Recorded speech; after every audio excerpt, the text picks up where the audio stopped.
तो नमस्कार दोस्तों, स्वागत है आपको हमारे अपने यूट्यूब चैनल पर।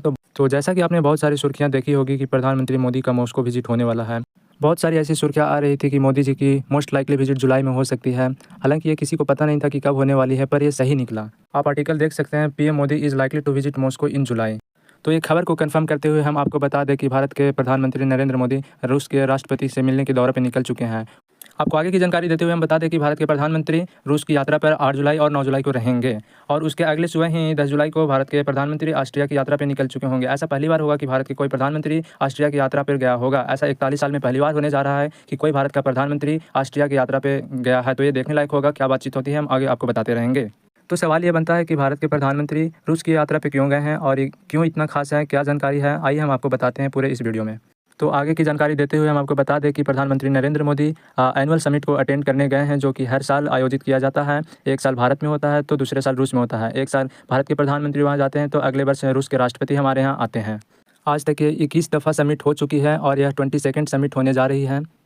पर एक सवाल छुपा हुआ है कि जब यह हर वर्ष आयोजित होता है तो पिछले बार राष्ट्रपति खुद क्यों नहीं आए थे और उससे पिछले बार भारत के प्रधानमंत्री क्यों नहीं गए थे। तो इसका हम उत्तर आपको बता दें कि कोविड पैंडेमिक का कारण और रशिया यूक्रेन कन्फ्लिक्ट के कारण ये समिट नहीं हो पाई थी, लेकिन अब होने जा रही है और इस समिट से बहुत सारी उम्मीदें जुड़ी हुई है।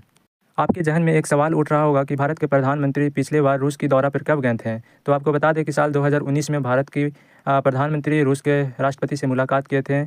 इसके बाद कोविड पैंडेमिक के कारण मुलाकात नहीं हो पाई, फिर रशिया यूक्रेन कॉन्फ्लिक्ट बहुत ज़्यादा बढ़ गया। तो पर इतना प्रगाढ़ रिश्ता होने के बावजूद भी दो देश के राजनेता 5 साल तक नहीं मिलते हैं, तो कोई तो वजह अवश्य रही होगी।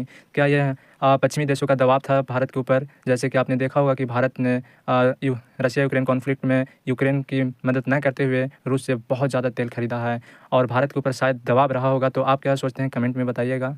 रशिया को इस पल का लंबे अरसे से इंतजार था, क्योंकि जब से रशिया यूक्रेन कन्फ्लिक्ट शुरू हुआ है भारत का एक दफ़ा भी रूस का दौरा नहीं किया गया है। रशिया यूक्रेन वार को कम से कम करीब 3 साल होने जा रहा है। रूस के ऊपर काफ़ी सारे पश्चिमी दबाव है, काफ़ी सारे सैंक्शन है, दुनिया का सबसे ज़्यादा सैंक्शन वाला देश है और उसे आइसोलेटेड कर दिया गया है।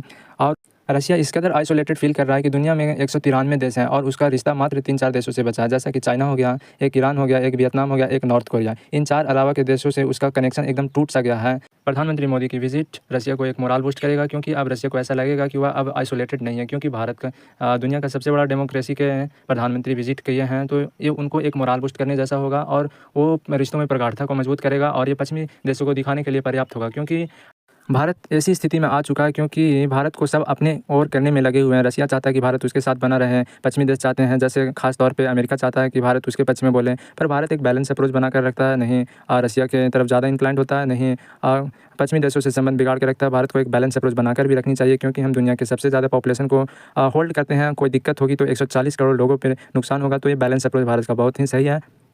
और इस सरकार की खास बात यह है कि भारत किसी भी देशों की दबाव में काम नहीं करता है, चाहे इंटरनल फैक्टर हो चाहे एक्सटर्नल कंट्री का फैक्टर हो। भारत किसी के दबाव में काम नहीं करता, अपना एक इंडिपेंडेंट फॉरेन पॉलिसी पे काम करता है, जो कि देश के लिए अच्छा भी है और भारत को बेहतर बनाने के लिए, भारत को डेवलप बनाने के लिए एक अच्छा कदम है। तो आज यहीं तक, मिलते हैं अगले वीडियो में। तब तक के लिए टाटा बाय बाय। चैनल को सब्सक्राइब कर सकते हैं आप।